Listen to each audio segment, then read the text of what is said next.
शिल्पा की आदतें ठीक नहीं थी। वो ना बोलने से पहले कुछ सोचती और ना ही कुछ करने में। उसकी इस आदत से सभी परेशान रहते। बहन, घर पर मेहमान आए हैं और शक्कर खत्म है, थोड़ी शक्कर दे दो, मैं बाजार जाऊंगी तो ले आऊंगी। अरे शिखा बहन, तुम तो माफी करे, जब देखो तुम्हारे घर में कुछ न कुछ खत्म ही रहता है। अरे शिल्पा, चिल्ला क्यों रही हो? कहा ना घर में मेहमान बैठे हैं, सुन लेंगे। सुन लेंगे तो सुन ले, तुम लोगों की मांगने वाली आदत तो बंद होगी। अच्छा शिल्पा, ना दो शक्कर, लेकिन बात तो अच्छे से करो। एक कटोरी शक्कर के लिए तुमने मेरी बड़ी बेइज्जती कर दी। शिल्पा बड़बड़ाते अंदर चली जाती है तो शिखा भी घर चली जाती है। माँ, क्या हुआ? अरे कुछ नहीं बेटा, पता नहीं कहां कहां से ऐसे पड़ोसी आ जाते हैं, जब देखो तब कुछ न कुछ मांगने के लिए घंटी बजाते हैं। अब घंटी बजे तो दरवाजा ना खोलना। पता नहीं माँ की ये आदत कैसे बदलेगी, किसी को कुछ भी बोल देती है, बोलने से पहले सोचती भी नहीं। शिल्पा की ये आदत दिन ब दिन बढ़ती ही जा रही थी। एक दिन शिल्पा के दरवाजे सब्जी वाला आया। सुनो भैया, मुझे ये भिंडी, टिंडे, लौकी और आलू के साथ 1 किलो प्याज दे दो। जी बहन जी। वो एक एक कर सारा सामान पैक कर देता है। कितने पैसे दूं? 220 रुपए पूरे।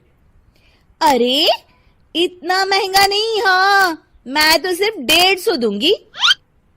नहीं, पैसे तो पूरे लूंगा, नहीं तो सब्जी वापस कर दो। ऐसे कैसे वापस कर दूंगी? मैं तो एक भी सब्जी वापस नहीं करूंगी। और हाँ, रही बात पैसों की, तो लेना है तो 150 ले लो, वरना मेरे मोहल्ले में घुसने तक नहीं दूंगी। हाँ। अरे नहीं बहन, हम लोग गरीब लोग हैं, ऐसा ना करो। पकड़ो ये 150 और दफा हो जाओ। शिल्पा की बेटी अंदर से ये सब देख रही थी। शिल्पा, तूने तो हद कर दी। बेचारा गरीब आदमी, उसका तो गुजारा ही इसी से होता है। बोलने से पहले सोचा कर बेटा। माँ, आप चुप रहो, घर चलाना बच्चों का खेल नहीं। और वैसे भी इतनी महंगी सब्जी थोड़ी ना होती है। आपको तो सिर्फ खाने से मतलब है, लेकिन मुझे तो सब सोचना पड़ता है ना। शिल्पा की सास ये बात सुनकर दुखी हो जाती हैं। शिल्पा की बेटी शिल्पा की ये सारी बातें सुन रही होती है। शिल्पा की बेटी एक दिन माँ से कहती है, माँ, ओ माँ, जरा यहाँ तो आना। ओहो, क्या हुआ? क्यों चिल्ला रही हो ऐसे बेटा? हुआ क्या? ये देखिए मेरी स्कूल की ड्रेस कितनी गंदी हो गई है, इसे कौन धोएगा? लेकिन ये तो साफ है बेटा, मैंने अपने हाथ से खुद साफ किया है। माँ, ये ड्रेस इतनी गंदी है कि मैं इसे पहन ही नहीं सकती। चलो, मुझे बाजार से नई दिलाओ। शिल्पा दुखी हो जाती है और वहां से चली जाती है कि तभी सामने उसकी सास मिल जाती है। शिल्पा, अरे ओ शिल्पा, ये क्या सब्जी बनाई है? ऐसे भी कोई सब्जी बनाता है? शिल्पा सास की इस हरकत से सख्ते में आ जाती है। अरे माँ को तो मैं जो बना दूं उन्हें वो पसंद आ जाता था, फिर आज वो ऐसा व्यवहार क्यों कर रही हैं? शिल्पा कुछ समझ पाती कि थोड़ी ही देर में उसका पति आ जाता है। अरे शिल्पा, ये क्या है? क्या हुआ आपको? ये मेरी अलमारी पूरी अस्त व्यस्त है, तुमसे कोई काम नहीं होता है। सारा दिन पता नहीं क्या करती रहती हो। अरे मैंने तो सारी अलमारी साफ रखी है। इसे तुम साफ कहती हो? ये तो पूरा कूड़ादान लग रही है। शिल्पा परेशान हो जाती है और समझ नहीं पाती है कि उसके साथ क्या हो रहा है। शिल्पा अकेले कमरे में जाती है और जोर जोर से रोने लगती है। तभी वहां उसका पति, सास और बेटी आ जाते हैं। शिल्पा उन लोगों को देखकर और जोर जोर से रोने लगती है।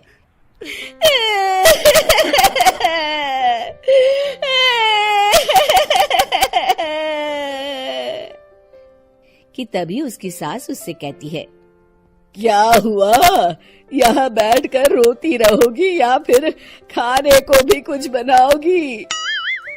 माँ, पहले आप बताएं, आप लोगों को क्या हुआ है जो मुझसे ऐसा व्यवहार कर रहे हैं? वही हुआ है जो तुम्हें रोज होता है। मैं समझी नहीं। माँ, आज घर वालों ने आपसे बुरा व्यवहार किया तो आपको कितना बुरा लगा ना? हाँ, मुझे बहुत बुरा लगा। मुझे अच्छा नहीं लगता कोई मुझसे इस तरह से बात करे।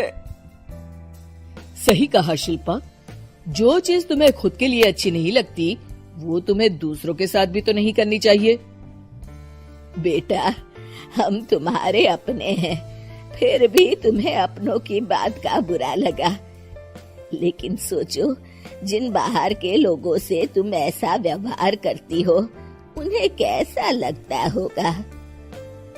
हाँ माँ, आप सच कह रही हैं। मैं आप लोगों से माफी मांगती हूँ। मुझे कड़वा नहीं बोलना चाहिए। मैं समझ गई, मैं आपकी हूँ इसलिए आप लोगों ने मुझे सुधरने का वक्त दिया और मेरा साथ दिया।